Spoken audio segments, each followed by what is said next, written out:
Well, Pete, pretty productive trade period for Port. You must be pretty happy overall with what you brought in. Yeah, we went with a plan to try and bring some support for our backline in particular, and obviously Jack was a big focus for us. We followed him for a long time since his underage days here, and when he moved up to GWS, so we're really pleased to get him on our list. We think he's a very talented player and someone who will play hopefully a lot of games for us. And certainly Campbell Heath and Lewis Stevenson are two players that we identified as the sort of players we need. They can play on the wing, they can play half back, they can both run and carry the ball and kick. And they've been in the system a few years and are probably ready to play. But at West Coast and Sydney haven't got too many opportunities. So we give them an opportunity and give them a chance to show their stuff. Are there any concerns over Campbell's knees? Oh no, look, he's played the full season this year. Look, clearly there's always a problem, when people have had knee reconstructions before. But we factored that into our decision, and he's had as I say, a full year last year, played every game, and we'll give him an opportunity to come and prove his point. There's been a lot of players that have had knee injuries early in their careers that have had very long careers, and whilst it's a risk, you take on a certain amount of risk with all players. Do you think Ben Jacobs will stay? Oh, look, we're not sure. Obviously, Ben, was keen to get back to Melbourne. We weren't able to do a deal today, and we'll be certainly be talking to him about staying. And he's had a good relationship here with our players and our club and our coaches, and we'll see what unfolds in the next few days. What did Kangaroos offer for him? Oh, they offered up pick 38 and 56, and we said to them, we've been saying to them for 3 weeks that it wouldn't get the deal done. I'm not sure whether they thought in the end it would, but we were very consistent in what we said to them, and that they'd need to get us a pick inside 30 and 31 because they're the last picks we'll be using. So we told them all the way along, and they were still hoping today we'd do the deal with them, and we consistently told them we wouldn't, and we didn't.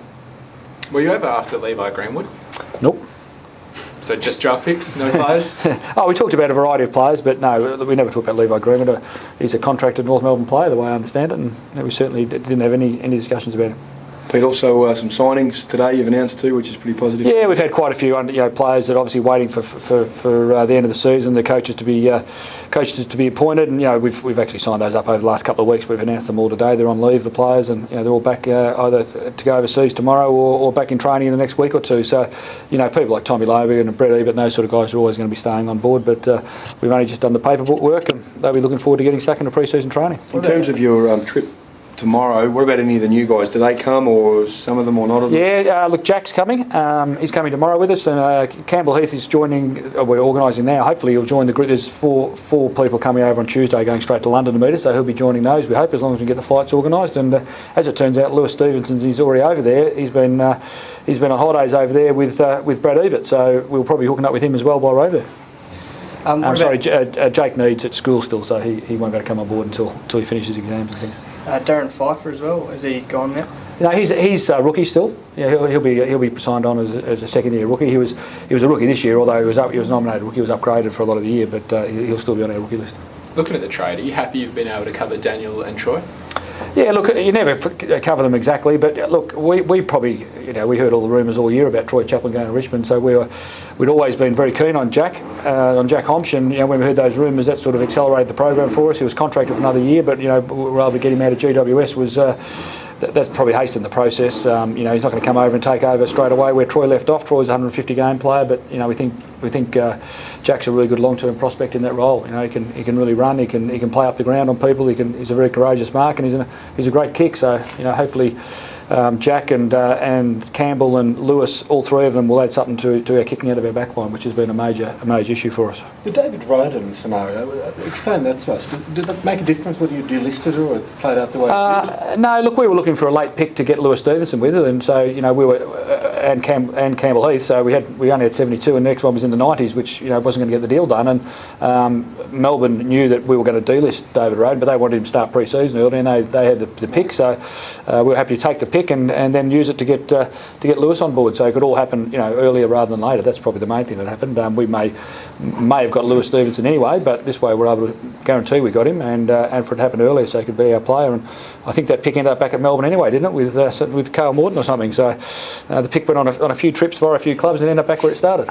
Where does it leave you, the results from this period, in terms of the draft? Are you still looking for experience? What are you looking for? Strategy from here? No, we've brought a bit of experience in. We've got 4 spots still on our list. Certainly we'll pick 3 young kids with the first 3 picks. We've said we'll use 7, 30 and 31. So we're looking for the best young talent we can get. Obviously Jack's 19 and needs 18, so we've got a couple of young ones already, but we'll bring in 3 more talented best young players we can do, and then with the 4th spot we'll probably use in the pre-season draft, and we'll just decide then whether we use it on a more mature player or another young one, or whatever we dig up between the end of the national draft and the pre-season draft. So there's no particular type of player you're after in the draft? No, look, I mean, this might sound like I'm being smart, but most of all, when we go to the draft, we're looking for the best players you can get. You know, and the most important thing is that they're capable of playing a lot of league footy, and we think we've balanced up our list quite well with midfielders, backs, and rucks, and key position players at the moment. So, you know, look, in the draft, we're looking for quality players. You know, we've said all the way along we want speed and we want people who can kick the ball.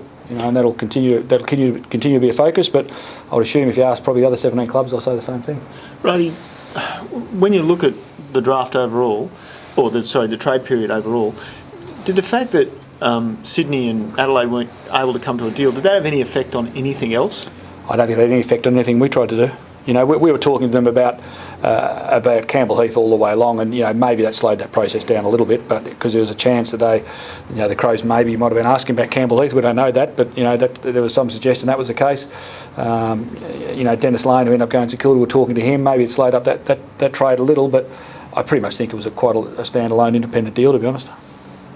Overall, yourself and your colleagues have been happy with the new format. We used to have a trade week. Now we're at a trade. Look, I think there'll be a review of it. Of course, I think everyone's sort of feeling it goes too long. You know, so if it took a week out in the middle, I don't think anyone would miss it, to be perfectly honest. But we'd all go on holidays a bit earlier or something. But you know, I think the process is right for the first time round. You know, you need to get the free agency period out of the way before you can settle your list and get the compensatory picks, etc. A lot of people talk about having a trade period over a couple of days. Now, we've always been very anti that because, you know, if you're an interstate club and behind the scenes, what's happening in these couple of weeks is you're bringing players in, you're interviewing, you're doing medicals on them. You know, you want to meet the coach. Your coach is away. You know, there's a lot of things that you know, I suppose principal things that get in the road of, you know, being too short. But there's no doubt that you know, the old 1 week worked quite well, or 10 days or something like that. And I'm sure they'll review it now and all have a good look at it. And they're probably pretty conservative the first time round, I suppose, to make sure everyone had plenty of time. You know, the free agency period, I think, has to finish before the trade period finishes. So there's always be some sort of staggered part to it. But I would think everyone would think we could shorten it down a little bit. Beautiful. Thanks, Pete. Cheers, Rohde.